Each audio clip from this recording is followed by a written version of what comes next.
In the offseason, there was maybe some doubt creeping in as to the long-term future of Jakob Poeltl with the team. And then all of that was put to bed when he signed a very sizable extension with the Raptors. It was an extension that came out in the end to, just making sure I have this number right, 4 years, $104 million. On top of him taking his player option for next year of $19.5 million. So Jakob Poeltl has quite good tenure with the Raptors at this point, and he's going to be here for a very long time. But given the way he has started this season with the Raptors, and given the fact that he is on the other side of 30 at this point, I feel like some doubts have to be settling in for a lot of people, and there are doubts certainly settling in from myself as to what impact he's going to bring to the team from that long-term perspective.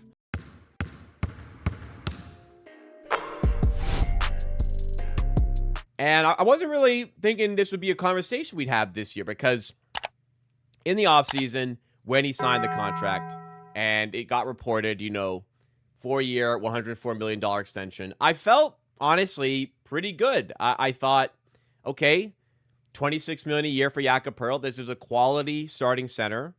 He has been excellent for us since we traded for him. I still maintain that it was the wrong time to make the trade. I don't agree with the decision to make the trade, but the trade happened. He's here. With him here, he's been a great center. He's been a great player for the team.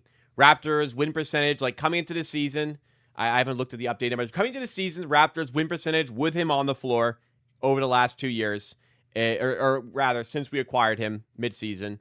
Raptors win percentage with him playing is 44% or so. Without him, it's 24% or so. He makes a big difference.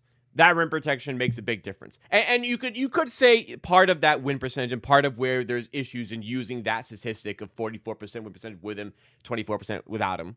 You could make a case that, okay, he missed 15 games or so. He missed a long part of a tanking season 2 seasons ago, where the Raptors, I think, lost 15 in a row. He missed all of that. That played a part, for sure. You could also make a case that if they had a suitable backup center, they wouldn't feel the effect of his injuries as much as they do. You could definitely make the case there. But I think very clear, regardless, that they are better when he plays. His rim protection is huge. His rebounding is huge. His ability to keep the offense ticking, even as a center, as a 7-footer, is huge. He is a very large part of the Raptors potentially having success. So I was pretty on board with that contract. Now, the issue with this contract, when you kind of peel back the curtain, on the surface you see 4 years, $104 million. The issue when you kind of peel back the curtain is the Raptors they're paying later. They're saving now, paying later.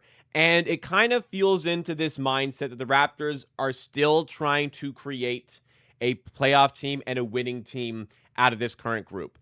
They're giving him $19.5 million this year. That was already on his contract. But the player option was for 26-27, which is next season.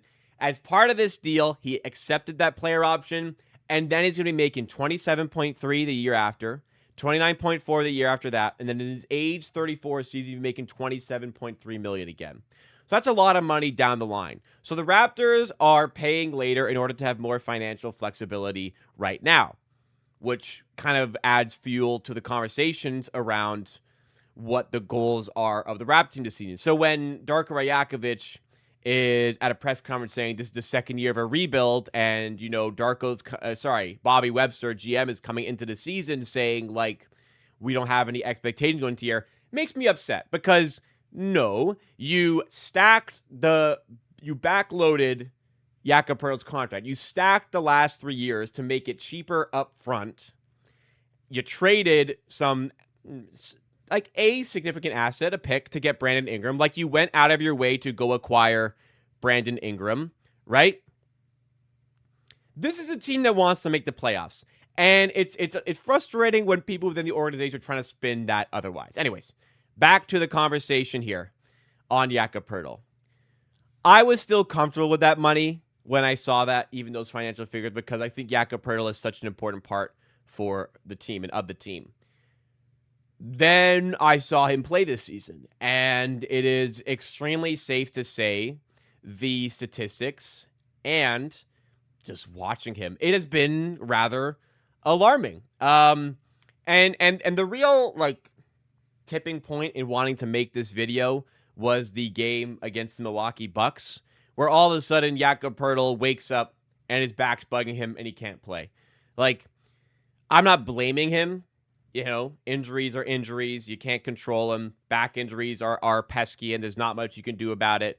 But, like, you know, we just went out of our way to sign him to a big contract. He can't play in back-to-backs right now. When he's on the floor, he's clearly not operating at 100% because he hasn't been playing particularly well this season. And then on any given day, he can just wake up and he can't go. Like, it's a little bit frustrating. That's all. I'm not blaming Jakob Poeltl. I'm just saying in general, it is a little bit frustrating. It has to be. You have to perceive it in that way, that all of a sudden he can wake up this morning and his back is hurting and he can't play. Like, that's unfortunate, right?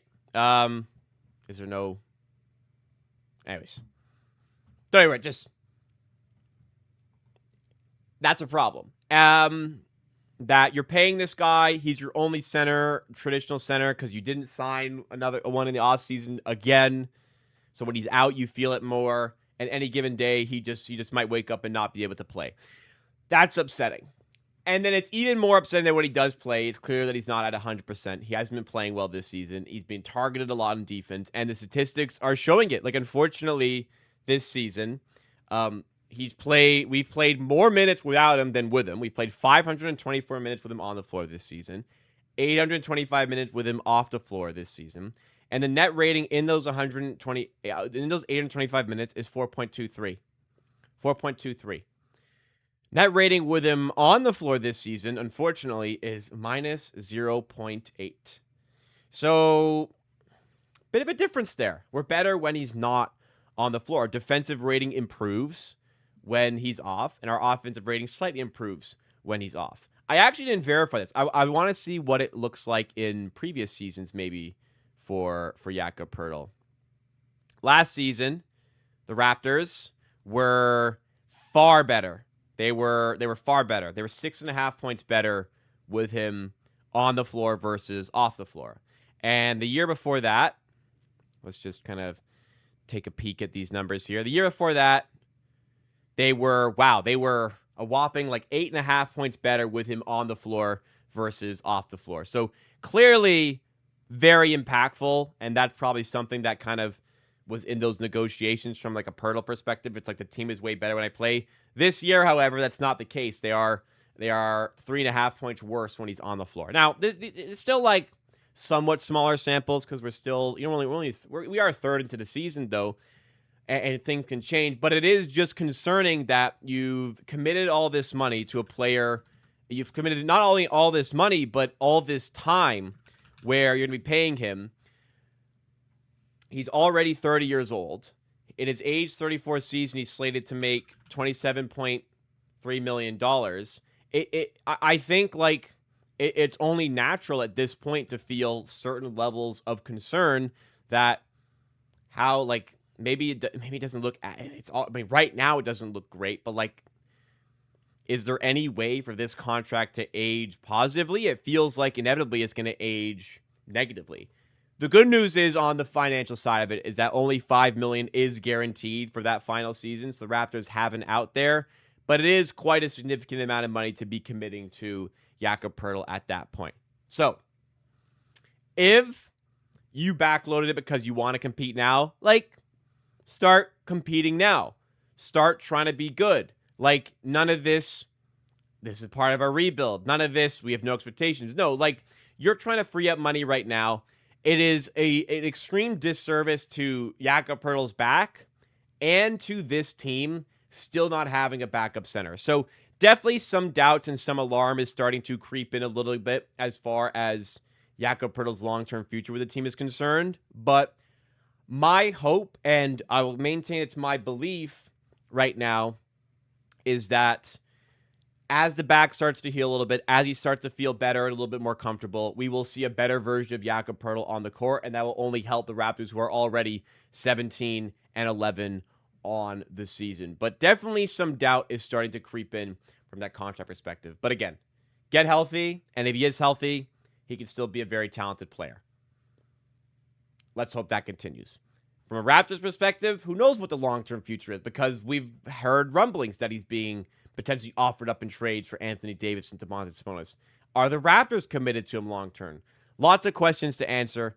In particular, the biggest thing I want to see is just back getting healthy, Poeltl getting back to close to his best on the floor. And if he is at his best, he is an incredibly important player to the team, as we've seen from previous seasons.